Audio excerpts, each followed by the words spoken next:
في البدايه برحب بضيوفي الكبار اللي مشرفينا ومنورينا، نجمنا الكابتن احمد سليمان. اهلا بيك كابتن احمد. اهلا بيكم، شرفنا ومنورنا. ربنا يخليك. يلا بينا. قول لي السنه اللي فاتت زي دلوقتي ذكرها اول امبارح. يا جماعه عشان خاطر كاعلاميين ما تبقوش تفوزوا ناس اشيائهم يعني. الناس ما تعرفش عني اللي انا راجل تقي وبتاع ربنا.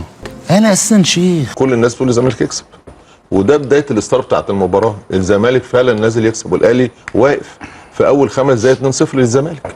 العتاوله لحمهم مر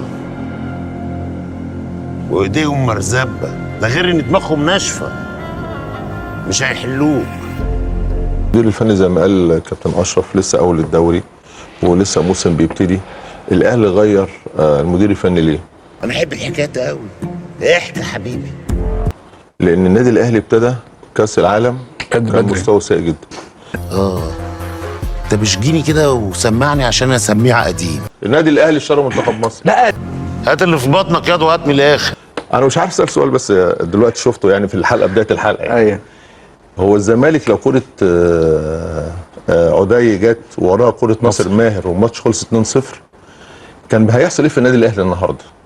ما هو ده السؤال ابو 100 مليون جنيه. سرسوب الهوا جاي من ناحيتك انت، وانت اللي هتعرف وهتقول لي. الاسبوعين اللي فاتوا والثالث واللي قبليه كوارث في النادي الاهلي.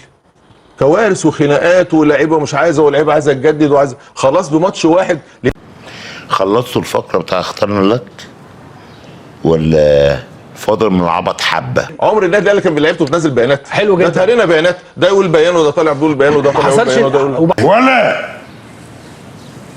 انا عفاريت الشياطين كلها بتنطط في وشي وتوشوش لي.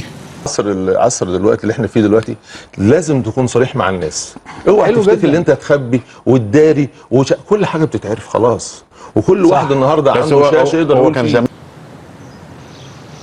انت مال اللي خلفوه. النادي الاهلي ترتيبه وصل مرحله في المراحل 13 16، لكن نادي الزمالك من ساعه ما ابتدى حتى هذه اللحظه من اول الدوري او تاني وفرق نقطه او جون، اول تاني اول تاني اول تاني. عايزك تفهم يا غبي.